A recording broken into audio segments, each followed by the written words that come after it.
On public demand आज doctor Prajakta Mali skin या विषयावर बोलणार आहेत. ओके, मी सगळ्यात आधी तुम्हा सगळ्यांचा मूड ऑफ करते, कारण माझं असं म्हणणं आहे की तुमचा स्किन टाईप काय आहे, तुम्हाला काय सूट करतं, काय सूट करत नाही, हे व्यक्तिगणिक बदलतं. त्याच्यामुळे तुमचा अभ्यास तुम्ही करणं अपेक्षितच आहे, आवश्यक आहे. पण आता मी तुमच्याबरोबर काही युनिव्हर्सल फॅक्ट्स शेअर करणार आहे, ज्या सगळ्यांना सारख्या प्रमाणात लागू होतील. तर तेवढ्या फक्त ऐका.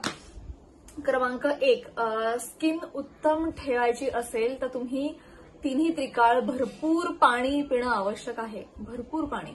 इनफॅक्ट तुम्ही स्वतःची एक बॉटलच ठेवा आणि एक तुम्ही चेक ठेवा की तुम्ही किती पाणी पिताय. बॉटल प्लास्टिकची नसावी, स्टील किंवा कॉपरची असावी. तुम्ही तिन्ही त्रिकाळ जर गरम पाणी पिऊ शकलात तर नथिंग लाईक इट. पण अटलिस्ट हे पावसाळा आणि हिवाळा 2 ऋतू हे तुम्ही करू शकता.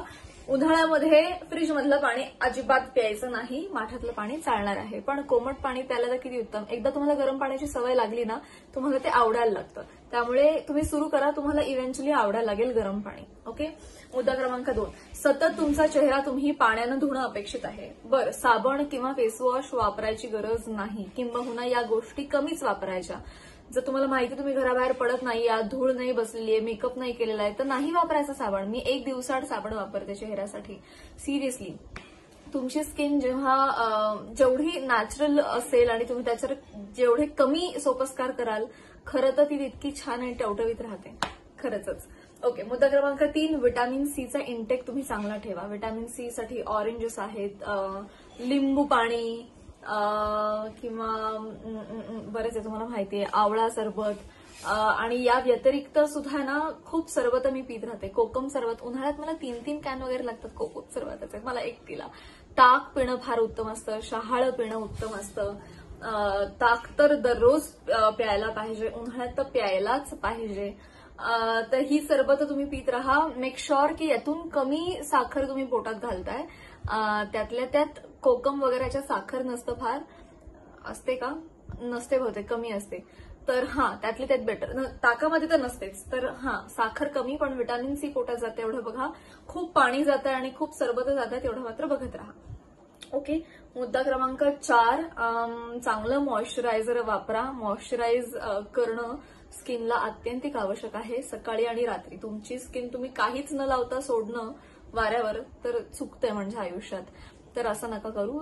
मॉइश्चरायझर चांगल्या कंपनीचं वापरा. मी क्लिनिक नावाचा एक ब्रँड आहे, त्याचं मी मॉइश्चरायझर वापरते. ज्यांना ज्यांना मी रेकमेंड केले त्यांना ते आवडलंय आणि त्यांच्या स्किनला सूट झालंय. तर ते वापरायला हरकत नाही. किंवा ते नसेल, ते जरा महाग आहे, खिशाला परवडत नसेल, तर कैलास जीवन वापरा.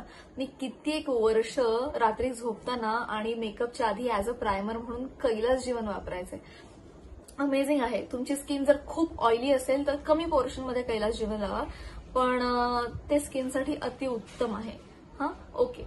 मला असं वाटतं की उत्तम स्किनसाठी उत्तम झोप देखील तितकीच महत्वाची आहे. अकॉर्डिंग टू आयुर्वेदा आपण रात्री 10 ते सकाळी 6 या वेळेत झोपणं अपेक्षित आहे. बरं, झोपेचा डायरेक्ट संबंध केसांशी पण असतो. ज्यांचे ग्रे हेअर होत आहेत ते फॉर शुअर उशिरा झोपतायत, किंवा नाईट शिफ्ट वगैरे करत असतील बिचारे, किंवा मोबाईलवर गेम्स खेळतायत किंवा व्हिडिओज बघतायत, त्याच्यामुळे ग्रे हेअर होत आहेत. हल्ली म्हणजे 25-30ल्या मुलांचे सुद्धा मुलींचे केस ग्रे व्हायला लागले. That's not a good sign at all. So guys, वेळेत झोपा. मी रोज 10:30-11 पर्यंत झोपतीये.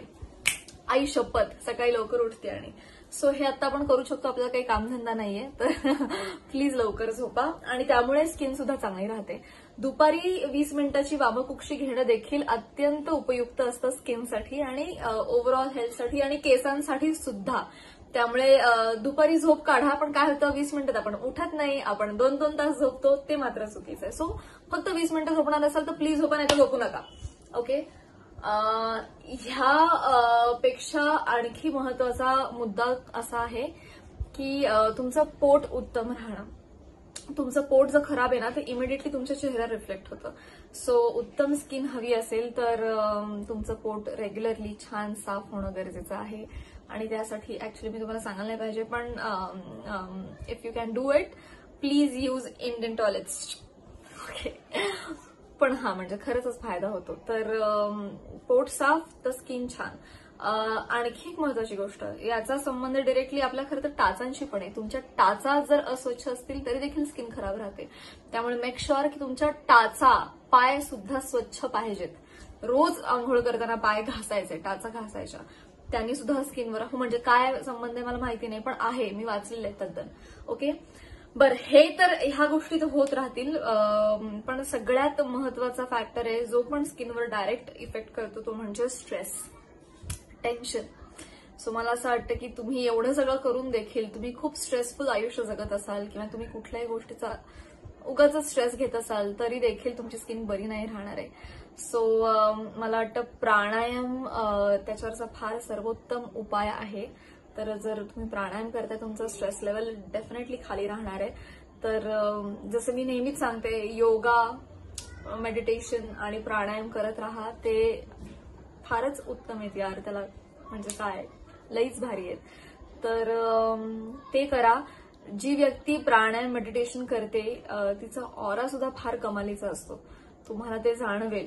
तुम्ही जेवढे सजग असाल आणि सजगतेनं बघत असाल तर तुम्हाला जाणवेल. सो येस, उत्तम स्किन ठेवायची असेल तर प्राणायाम देखील करा. आणि last but not the list, जर तुमची स्किन खूपच खराब आहे आणि त्या स्क्रॅच पासून सुरुवात करायची आहे तर सगळ्यात आधी खूप मसालेदार आणि तळलेले पदार्थ अवॉइड करायला सुरुवात करा आणि जरा ब्लँड जेवायला सुरुवात करा.